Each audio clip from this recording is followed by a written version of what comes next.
America जे शहर New York में वेठा आहियूं। सिंध जे हिकिड़े सिंध न सॼे मुल्क पाकिस्तान जे हिकिड़े नामियारे लिखारी जेको अंग्रेज़ी उर्दू ऐं सिंधी में लिखे थो, लिखी सघे थो ऐं लिखी ॼाणे थो ऐं माण्हू उनखे वॾे शौक़ सां पढ़नि था। उन हसन मुश्तबा सां अॼु असीं न्यूयॉर्क शहर में वेठा आहियूं। असीं चाहियूं था त हसन मुश्तबा खां के अनोखियूं ॻाल्हियूं बि पुछूं ऐं हसन मुश्तबा मां असांखे इहा तवक़ा बि आहे त के अहिड़ियूं ॻाल्हियूं ज़रूरु करे जेके आम तौरु हू नथो करे। ऐं इन करे मुंहिंजो सभ खां पहिरियों सुवालु इहो हूंदो त हसन मुश्तबा पंहिंजे नंढपण खां वठी ॾाका जल्दी जल्दी तइ कंदे ॿुधाईंदो अचे त आख़िर सहाफ़त कीअं ऐं आख़िर उहो टर्न कहिड़ो हो जितां हुन सहाफ़त शुरू कई।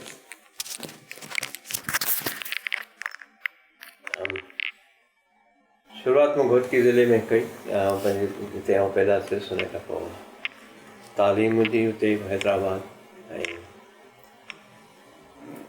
एक्चुअली मूं पढ़ंदो ॾाढो हुउसि ऐं जॾहिं असां वॾा पे थियासीं, जॾहिं ग्रो पे थियासीं, तॾहिं हुन ज़माने में ज़ुल्फ़कार अली भुट्टो जो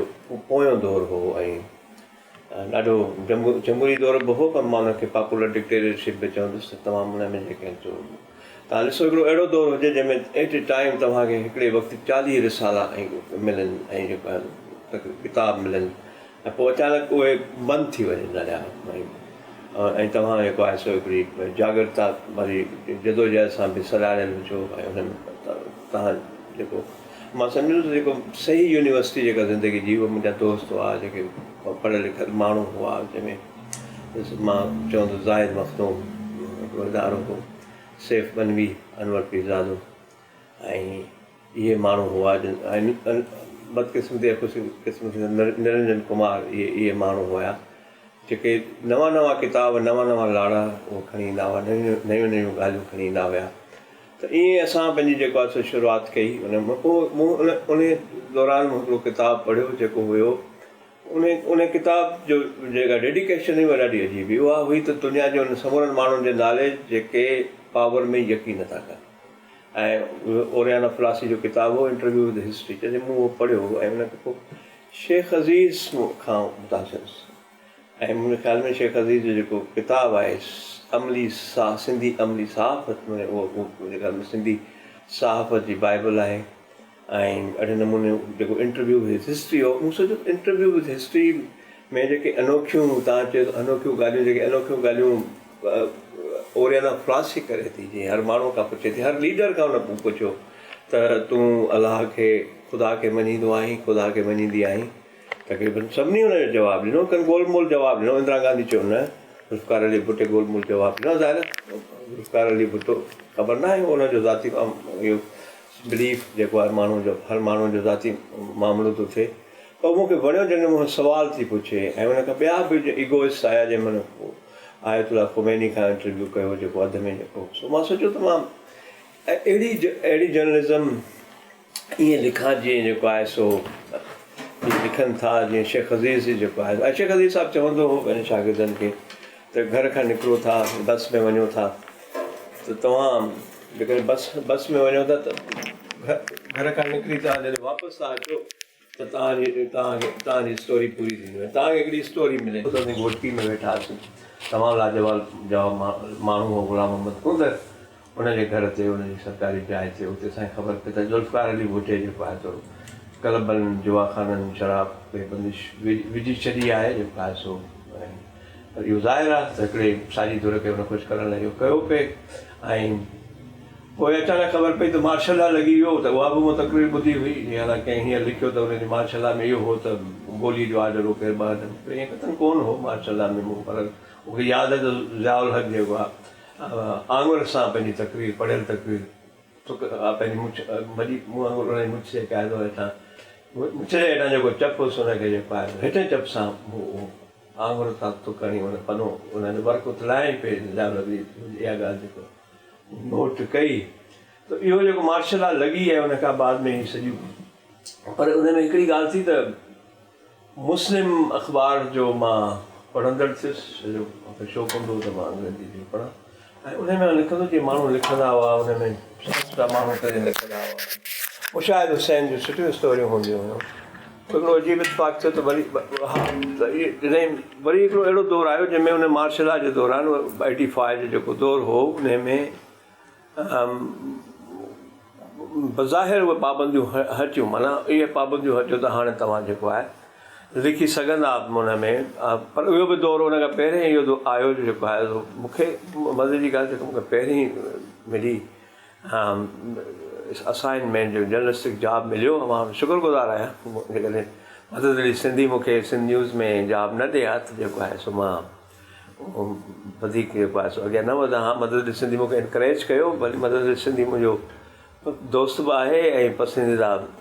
लेखक बि आहे ऐं कहाणीकार बि तमामु पढ़ियल माण्हू ऐं तमामु दिलबर माण्हू आहे सो हुन मूंखे जॉब ॾिनो त हुन ट्रांसलेट कंदो हुउसि इश्तिहार इहो हिकिड़ो प्रोडक्टिव जॉब जो पघार ॾींदी हुई छाकाणि त इश्तिहार माण्हू तर्जुमो थींदो त पैसा मिलनि पर मूं सम्झो मां सिर्फ़ु इश्तिहार तर्जुमो थो कयां पर जेको आहे मूंखे शौक़ु हो त मां लिखां पोइ आउं एडिटोरियल लिखंदो हुउसि पर तॾहिं मार्शल लॉ हुई त एडिटोरियल जेके हुआ उहे ज़ाहिर आहे पाकिस्तान जो ज़िक्र न कबो इहो लिखिबो त भई जेको आहे सो बर्मा में सुची जेकी आहे आंग सान सुची उहा नज़रबंद थी आहे उते तहरीक हले पई त माण्हू उन में सम्झंदा हुया त हीउ जेको आहे सो छा आहे जेको चिले में छा पियो थिए पोइ ईअं पोइ अचानक इहो थियो जेको आहे सो मोहम्मद ख़ान जुड़े जे ऐलान कयो त हाणे जेको आहे सो प्रेस एंड पब्लिकेशन ऑर्डिनेंस ख़तमु थींदो फलाणी इहो सॼा त इन में पोइ इहो थियो त मां हींअर इहो कोन चवंदुसि त जेको आहे सो भई ठीकु आहे साफ़ तमामु कोड़ा खाधा जदोजहद कई उन में कुझु मां ज़िक्र पंहिंजे दोस्त जो बि कंदुसि इरशाद चने खे मां सुञाणा जेको बाक़ाइदा गिरफ़्तार थियो शबीर बेदार भुट्टो जंहिंखे मां पर्सनल सुञाणा उहे गिरफ़्तार थिया ग़ुलाम नबी मुग़ल साहिबु गिरफ़्तार थियो अली अहमद ख़्वान जेको आहे सो उहो हुयो घणी दर्स हुयो इहा जदोजहद असां पाण ॾिठीसीं माण्हुनि सां असांजो रहियो जेको आहे सो सॼो पोइ इहो जेको चवनि था उनजो बिल्कुलु रोल हो पर मां चवंदुसि मोहम्मद ख़ान जुड़े जे बि रोल खे न विसारणु घुरिजे जंहिं जेको आहे प्रेस एंड पब्लिकेशन जेको ऑर्डिनेंस जावेद जबार मिनिस्टर हो इन्हनि जेको आहे सो ख़तमु कयो ऐं इहो मोहम्मद ऐं उन में थोरो घणियूं जेको आहे सो लिखण जो मिलियो हाणे असां जेको आहे मूं एडिटोरियल जॾहिं मूं लिखिया पिए त पहिरियों लोकल एडिटोरियल जे मसइले ते लिखियो उहो हो जलाव वतन ॿाहिरि रहंदड़ जलाव सियासी जलाव वतननि खे वापसि आंदो वञे मीर मुर्तज़ा भुट्टे समेत इहो इंटरव्यू इहो तव्हांखे तारीफ़ थींदो इहो सिंध न्यूज़ में छपियो ऐं इहो जॾहिं सिंध न्यूज़ में छपियो उनखे स्टार अख़बार खयो माना त हुन लिखियो त Sindhi news has editorial demanded the return of excise including Mir Murtaza Bhutto उहो स्टार जे फ्रंट पेज ते लॻो मूंखे हिन में जेको आहे सो ख़ुशी थी ऐं उहो BBC ते वियो मूं चयो यार हीअ त ख़बरूं आहिनि जेके BBC ते वञनि थियूं जेको आहे लोकल अख़बार सिंध न्यूज़ सो ईअं ई शुरूआति थी पोइ मुस्लिम अख़बार में मां करस्पॉन्डेंट थियुसि मुस्लिम अख़बार में बि कमु कयो मुस्लिम अख़बार में जॾहिं त हिकिड़ी वॾी ले हुई अंग्रेज़ी जो नुमाइंदो हुजे उते हुन में हुन में टेलेक्स में वेहंदा हुआ तमामु वॾा उहो माना कामा खे हेॾा होॾा न कनि असां जहिड़ा रोल माण्हू जेके आहिनि हिकिड़ो दफ़ो वेठा हुआसीं पंहिंजो हिकिड़ी मशरिक़ कैफ़े मशरिक़ हुई खोखर पाड़े में प्यारे अली बख़्श मोए जे घर जे हेठां उन में जेको आहे अच्छा ॻाल्हियुनि जे पुठियां ॻाल्हियूं निकिरंदियूं आहिनि हिकिड़ो दौरु आहे उहो इलाइक़ो हो खोखर पाड़ो वरी हुन में इहो कैफ़े मशरिक़ हिकिड़ी हुई ऐं कैफ़े मशरिक़ न हुनजो अलाए हीअं छा नालो उनजे मथां हिकिड़ी अपार्टमेंट्स हुआ उहो दस्तगीर भट्टी जो उनजे मथां दस्तगीर भट्टी रहंदो हो दस्तगीर भट्टी साहिबु तव्हां प्यारो दोस्त आहे राति जो किथां रोली पिनी मां ऐं हसन दस जेके आहिनि ॿई पिया आयासीं उते वेठे असां मानी खाधीसीं त हीउ वेठो हुते असां थोरो ॻाल्हियूं पिया कयूं त हिन पंहिंजे लेखे असांखे चयो शट अप ईअं करे असांखे ॾाढो हिरास करे छॾियईं असां चयो हसन त वढ़ण लाइ तयारु थी वियो त कोन हिरास थींदो पर मूं पोइ चयो तव्हांखे ख़बर कोन्हे हीउ साहिबु जेको आहे तमामु वॾी ॻाल्हि आहे हीउ साहिबु जेको आहे सो मुस्लिम अख़बार जो नुमाइंदो आहे मुस्लिम अख़बार जो नुमाइंदो आहे वज़ीर आज़म पाण पढ़ंदी आहे फलाटी में पढ़ंदो आहे या जेको पोइ त हुनजो बि केरु बि हुजे हसन दस चयो पोइ इहो ॾाढो इतफ़ाक़ थियो कुझु महीननि खां पोइ ऐं उन मुस्लिम अख़बार जो हैदराबाद जो करस्पॉन्डेंट थियुमि मूं ॾिठो त जेकॾहिं असांजा दोस्त आहिनि सीनियर हुआ उहे उन्हनि वटि कापी तॾहिं ईअं स्टॉल ते न मिलंदियूं हुयूं उन जॾहिं अंग्रेज़ी अख़बार जी कापी ईंदी हुई त उहे ईअं खोलींदा विचा त उन में ख़बर हूंदी उन्हनि खे औकात ते हीअ ख़बर जेके आहे अंदरि हूंदी त फ्रॉम आवर करस्पॉन्डेंट या स्टाफ त उहो पढ़ंदा उहा हूंदी किथे चर्च पियो खपे किथे जवाब पई थिए किथे छा आहे को प्रेस रिलीज़ हूंदो हो फलाणे पर मूं ॾिठो त जेको आहे सो अचानक पहिरीं ख़बर मूंखे यादि आहे मूंखे ॾाढो शौक़ु आहे पंहिंजी सहाफ़त जो ऐं पंहिंजी ॻाल्हियूं ॿुधाइण जो कॾहिं कॾहिं जंहिं दोस्त पुछंदा आहिनि न त मूंखे को शौक़ु न हूंदो पहिरीं ख़बर मूंखे मिली उहा हली वई बैक पेज ते उहा ख़बर हुई त जेको आहे सो हाणे मूंखे यादि कोन्हे उहा ख़बर हुई त फज़लुल्लाह जेको आहे सो जनरल फज़ल हक़ उहो उनखे हयात शेरपाओ पैसा वठी छॾे ॾिनो आहे फज़ल हक़ आरिफ़ हुसैनी जे क़तल केस में शायदि गिरफ़्तार थियो हाणे उहा ख़बर मुस्लिम अख़बार में मूंखे यादि आहे त उहा पोइ आफ़ताब शेरपाओ त उहा ख़बर जेकी आहे बैक पेज ते लॻी पहिरियों त उहो हैदराबाद जे कंहिं करस्पॉन्डेंट जी डांस जे हिसाब जी त लॻंदियूं रहंदियूं ख़बर जेके आहे फ्रंट पेज ते लॻे ऐं वरी पोइ हिकिड़ी ख़बर जेम्स दौरो पे कयो वरी उहा ख़बर जेके आहे सो दौरो कंदो उहा ख़बर वरी जेको आहे सो उहा बि फ्रंट बैक पेज ते हली वई पोइ जेको ऐं उन में पोइ हिकिड़ी ख़बर जेका मां उन जो ज़िक्र कंदो हिकिड़ी ईअं सजेस्टिव सेमी सजेस्टिव स्टोरी हुई उहा हुई त Bhutto's baby may be named as Bakhtawar त बेनज़ीर भुट्टो जॾहिं इहो पंहिंजे ॿार जो जनमु पियो थियो त उहो ॿिए ॿार जो त उहो इहो त उनजी धीअ जो नालो बख़्तावर थी सघे थो ऐं इहा ख़बर बि मूं ब्रेक कई 29 डिसंबर मूंखे यादि आहे 99 में तॾहिं जेको आहे सो उन में लॻी ॻाल्हि इहा त अॻे जेके वज़ीर आज़म बेनज़ीर भुट्टो हुई त उहा पढ़ंदी हुई ॿिया बि माण्हू पढ़ंदा हुया अख़बारूं ख़बरुनि ते जेको आहे थींदो हो पर हाणे त जेको आहे सो केर बि कोन थो पढ़े न को पोइ जे मूंखे सेखारी जर्नलिज़म जे उहा मूंखे सेखारी हैदराबाद जे सिंध में थींदड़ ॿोली वारा फ़साद उन ॿोली वारनि फ़सादनि में सॼी सोसाइटी में पोलराइज़ेशन अची वई जॾहिं सॼी पोलराइज़ेशन सॼी सोसाइटी में एथनिक पोलराइज़ेशन अची वई ऐं माण्हू विरहाइजी विया जंहिंमें जेको आहे सो ऐं जॾहिं उहो माण्हू विरहाइजी वियो फ़साद ते असांजे आॾो थिया उन में बि असीं ईअं हुआसीं जेको आहे सो सिंधी लोक सांझ असां ठाही उन में फहिमीदा रहियासीं उन ज़माने जॾहिं अञा सोसाइटी प्लोराइज़ हुजे फहिमीदा रहियासीं जलावतनी मां मोची ऐं मुर्शदा ज़फ़र हुजण सां त उनजी ख़्वाहिश हुई त सिंधी अदीब जेके आहिनि दानिश्वर उहो छो जो मां उन्हनि लाइ वेई हुअसि मां वधीक सिंधी आहियां उर्दू वारनि सां मां एतिरो नथी पाण खे कयां तॾहिं इहा चवंदी हुई हीअ बि चवंदी हुई सुञाणप पंहिंजी वधीक आइडेंटिफाई थी सो मुंहिंजी ख़्वाहिश आहे त सिंधी अदीब अचनि ऐं उहो मूंखे रिसेप्शन ॾियनि सिंधी अदीब मां उन्हनि सां ॻाल्हाइण थी चाहियां हाणे कराची सिंधी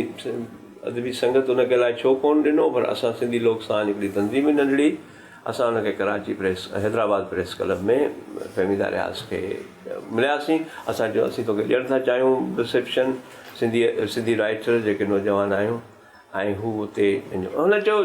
मुंहिंजी ख़्वाहिश आहे त जोयो साहब उहो उनजी सदारत करे या महिमान ख़ुशूसी हुजे जंहिं प्रोग्राम में मां अचां असीं जोए साहिब सां ॻाल्हायोसीं वञी अर्ज़ु कयोसीं जोए साहिब खे आउं हुउसि असलम फौजो हो ज़ुल्फ़कार हाले पोटो हो मुंहिंजो दोस्त मोमिन ख़ान हो उन चयो त संगत अदा फ़ैसिलो कयो आहे उर्दू अदीबनि सां वेहणो उथणो न आहे जेको आहे सो चयो उन खां पोइ हली बिरोई जो ओढ़ा में ज़िक्र कयो उन किताबु लिखियो फहिमीदा हिकिड़ो Pakistan literature and society so उन में हली बिरोई तयारु थी वियो नूरुल हुदा शाह उन डेयरिंग हुई उन चयो मां जेको आहे ज़ियाउल हक़ वेठो हुयो ऐं उन ज़माने में वधि सिंधी जो हिकिड़ो माइट हुयो उहो जेको आहे सो CID में हुयो उन इस्लामाबाद में फहिमीदा तमामु चेक हुई फहिमीदा जी सॼी शाइरी जेका उन हैदराबाद प्रेस क्लब में पढ़ी तॾहिं इहा फ़ोन ॿुधंदा आहे हुनजो बकोल हुनजे वायरलेस ज़रिए जेको आहे सो इस्लामाबाद हुनखे ॿुधाई त फहिमीदा रियाज़ जेको आहे सो त फहिमीदा रियाज़ बाक़ी उहो हुते असां उहो करायो पर उन खां पहिरियों उहो न थियो जो उहो ॾींहुं हो जंहिं ॾींहुं हैदराबाद में पहिरियों दफ़ो 9 अप्रैल 1988 ते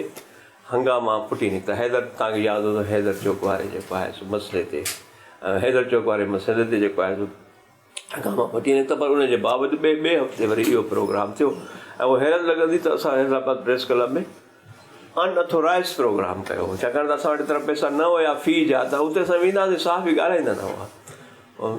सोहेल सांगी साहब जेको आहे सो उहो त ईअं साथियुनि सां जेको आहे थोरो मतिलबु बहरहाल उहो जनरल सेक्रेटरी सदर हूंदो अब्दुल हफ़ीज़ आबिद, सभई सुठा माण्हू हुया। सॼो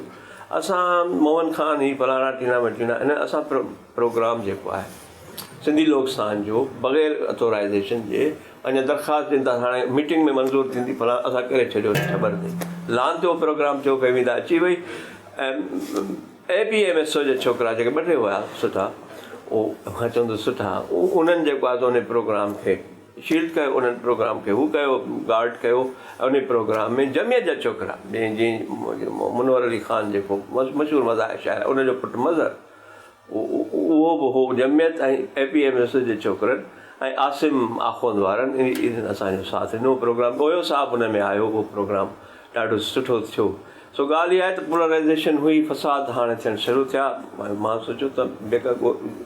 जेका गोली सिंधी मुहाजिर खे हणे थो, लिखिबो त हिनखे सिंधी गोली हई आहे, मुहाजिर खे जेकॾहिं मुहाजिर हणे थो सिंधीअ खे गोली, लिखिबो त एतिरो मुहाजिर ई कयो आहे। सो न को घटिताई घोट में, न को कमी मंझि कुंवार, इहो हिकिड़ो नो ट्रेंड हुयो। इन दफ़ा सम्झो त इहो ट्रेंड, मां सम्झां थो त इहो ट्रेंड जेको आहे पहिरें पाकिस्तान जी नाम निहाल सोकाल क़ौमी प्रेस में ईअं कॾहिं कोन हो, छाकाणि त ॿई विरहायल हुया, ॿई हिक ॿिए ते मतिलबु वञी रिपोर्टूं कंदा हुया। ऐं इहो हैदराबाद प्रेस क्लब जो इहो माहौल हो। ऐं पोइ हीअ बि थियो, उन खां पोइ 88 थी, 88 पोइ हिकिड़ी अहिड़ी रिपोर्ट आई, जंहिं रिपोर्ट में इहो आयो, जेके बि जो हिकिड़ियूं ब्रेक थ्रू स्टोरीज़ हुयूं, फेब्रुवरी फ्रंटियर ज़ाहिर आहे मुस्लिम खां पोइ फ्रंटियर पोस्ट में आयुसि, फ्रंटियर पोस्ट में